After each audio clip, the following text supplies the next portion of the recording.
안녕하세요. 네, 반갑습니다.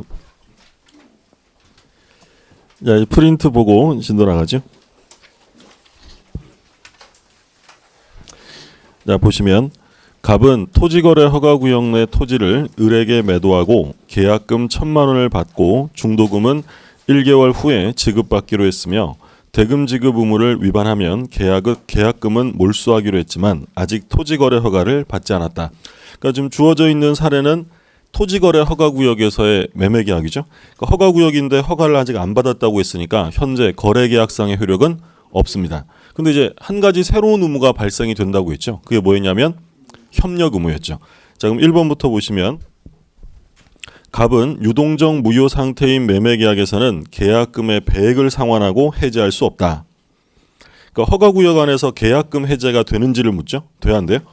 된다라고 했죠. 그러니까 계약금에 관한 법리는 계약법에 일반적으로 적용되기 때문에 허가구역에서도 계약금을 교부한 자는 포기하고 수령한 자는 배액을 상환함으로써 해제할 수 있다라고 있고, 자 2번 갑은 을의 중도금 이행이 있을 때까지 허가 절차의 협력 의무 이행을 거절할 수 있다. 자 2번에서 이제 묻고자 하는 건 뭘 묻는 거냐면 대금 지급과 협력 의무 이행이 동시행 관계인지를 묻는 거죠. 동시행 관계가 아니다. 뭐부터 해야 된다고 했어요? 협력 의무 이행을 먼저 해야 되죠. 자, 그다음에 3번 을의 중도금 지급은 선의행 의무이므로 바로 틀렸죠.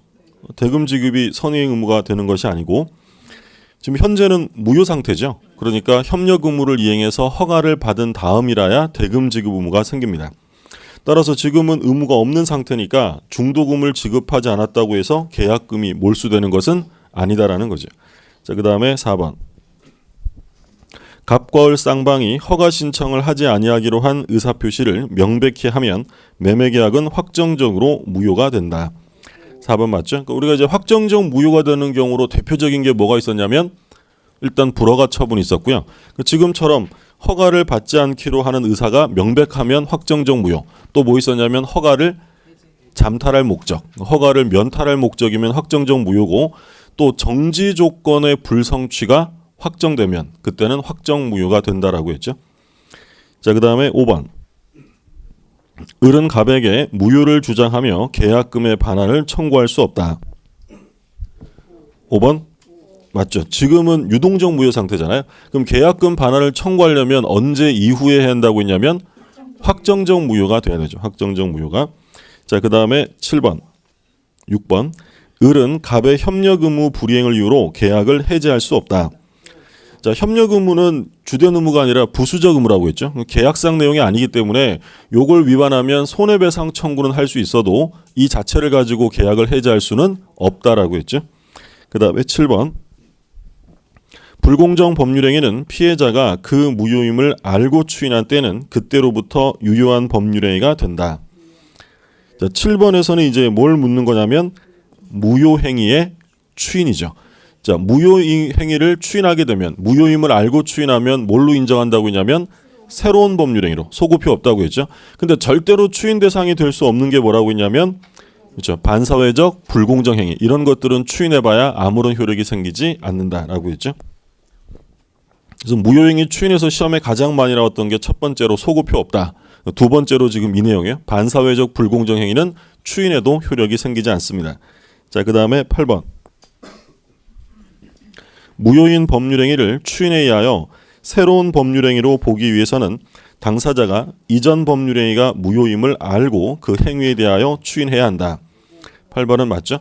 그러니까 원칙적으로 무효행위는 추인해도 효력이 생기지 않는 게 원칙이죠. 그러나 새로운 행위로 인정되려면 그게 무효라는 사실을 알고 추인을 해야 한다라고 했죠. 자, 그 다음에 9번.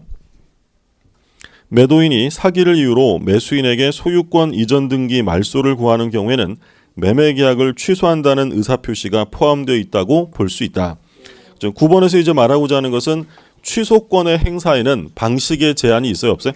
없어요. 방식의 제한이 없기 때문에 취소가 전제로 된 의사표시라면 취소를 한 것으로 본다라고 했죠. 자, 그 다음에 10번. 법률행위의 취소는 취소의 원인이 종료한 후에 하지 않으면 효력이 없다. 자, 빨리 읽으면 지금 뭐라고 돼 있어요? 취소의 원인이 종료한 다음에 해야 한다. 그럼 취소의 원인이 종료한 다음에 해야 되는 건 뭘까요? 추인이죠. 추인. 근데 얘는 지금 뭐라고 그랬어요? 취소라고 돼 있죠. 그럼 취소는 취소 원인이 소멸한 다음에 해야 돼요? 원인 중에도 할 수 있어요? 원인 중에도 할 수 있죠. 그럼 이 질문은 틀린 거죠. 뭐 야비하다 뭐 이렇게 생각하지 마시고, 예. 이게 우리 시험은 아니고 다른 시험에 이렇게 출제가 한번 됐었어요. 그러니까 우리가 취소 공부할 때 제한 능력 상태에서 미성년인 상태에서 취소는 할 수 있어요, 없어요? 있다고 했죠. 그럼 취소는 원인이 소멸할 필요가 없는 거예요. 근데 이걸 확정적 유효로 만드는 추인을 하려면 취소 원인은 소멸이 되어야 한다. 그 맞는 지문으로 고치려면 법률행위의 추인은 취소 원인이 종료해야 되지만 취소는 그런 거 상관없고요. 자, 그다음에 11번. 제한 능력을 이유로 하는 법률행위 취소는 선의의 제3자에게 대항할 수 없다. 자, 이거 바꿔서 말하면 절대적이냐 상대적이냐를 묻는 거죠. 제한 능력 취소는 절대적이니까 선의의 제3자에게 대항할 수 있다라고 해야 돼요. 헷갈리시면 안 돼. 처음에 공부할 때는 제한 능력은 선의 제3자보다 제한 능력자를 보호한다는 건 알고 있는데 대항할 수 있다 없다 가서 틀리면 안 돼요. 그러니까 제한 능력자가 보호되는 거니까 선의의 제3자에게 주장할 수 있다라고 하는 거예요. 그러니까 제3자가 보호되면 선의 제3자에게 대항할 수 없다라는 표현을 쓰는 거고, 이건 제한 능력자의 취소가 우선하기 때문에 선의의 제3자에게 대항할 수 있다라고 해야 맞는 지문이 되겠죠. 11번 틀렸고, 12번. 기성 조건이 정지 조건이면 조건 없는 행위가 되고 해제 조건이면 무효가 된다. 그렇죠. 기성 조건이면 플러스잖아요. 정지 조건도 플러스. 그럼 플러스 곱하면 플러스 조건 없는 행위고, 마이너스 해제 조건 들어가면 뭐가 돼요? 마이너스 무효가 된다. 그래서 뭐 기해무, 불정무 이런 것도 받고 뭐 뿌라 마이너도 받고 그런 거 받으시고. 13번.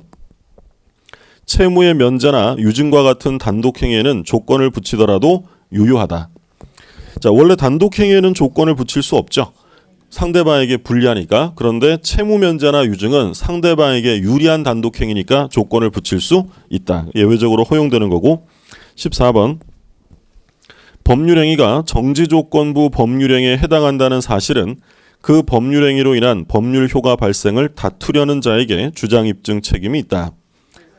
14번 맞죠? 그러니까 정지조건을 붙인 것은 효과 발생을 쉽게 하려고 붙인 거예요? 어렵게 하려고 한 거예요? 어렵게 하려고. 그래서 어렵게 만든 사람이 입증해야 한다. 그 어렵게 만든 사람은 효과 발생을 주장하는 자가 아니라 효과 발생을 다투는 자가 입증을 해야 한다는 거고요. 그럼 다투는 사람이 정지 조건이 있음을 입증하면 권리를 취득하려는 사람은 뭘 입증해야 되냐면 조건이 성취되었음을 입증해야 되는 거예요. 입증 책임이 하나씩 있다라고 있고. 15번. 분필 절차 없이 토지의 특정 일부분에 대하여 저당권이나 전세권을 설정할 수 없다. 뭐가 틀렸어요? 전세권이에요. 그죠? 저당권은 일부에 설정될 수 없죠. 그런데 전세권, 이건 용익물권이잖아요. 그럼 용익물권이면 일부에 설정될 수 있다라고 했죠. 전세권이 틀렸고, 지상권, 지역권, 전세권 이런 용익물권은 일부에 설정될 수 있습니다. 16번. 구분 등기를 하지 않는 한 일동의 건물 중 일부에 관한 소유권 보존 등기는 허용되지 않는다. 그렇죠. 구분되지 않으면 그건 물건의 일부잖아요. 일부의 소유권이 성립할 수는 없다라는 거고. 그 다음에 17번. 임목에 관한 법률에 의하여 등기된 수목의 집단은 토지와 별개로 저당권의 목적이 될 수 있다. 그렇죠. 그러니까 원래 이제 나무는 토지의 일부로 다루는 게 원칙이지만 임목법에 의해 등기하든지 명인 방법을 갖추면 별개로 인정이 되죠. 그런데 등기된 임목은 소유권 거래 대상뿐만 아니라 저당권 설정이 되는데, 자, 명인 방법은 뭐가 안 된다고 했어요? 저당권 안 돼. 소유권의 대상만 된다. 18번. 물권의 대상은 물건에 한정한다. 틀렸죠? 그러니까 예외적으로 권리를 대상으로 할 수 있죠. 그러니까 대표적으로 우리 시험 범위 내에서 뭐가 있었냐면 지상권은 권리를 대상으로 할까요? 물건을 대상으로 할까요? 지상권은 뭘 빌려 쓰는 거예요? 땅 빌려 쓰는 거잖아요. 권리를 빌려 쓰는 거 아니에요. 토지를 빌려 쓰니까 얘는 물건만을 대상으로 해요. 그러면 전세권은 권리를 대상으로 해요? 물건을 대상으로 해요? 물건만을 대상으로 해요. 소유권은요? 물건만을 대상으로 해요. 그럼 우리가 보는 기본적인 8가지 물권 중에서 권리를 대상으로 하는 게 뭐가 있었냐면 저당권.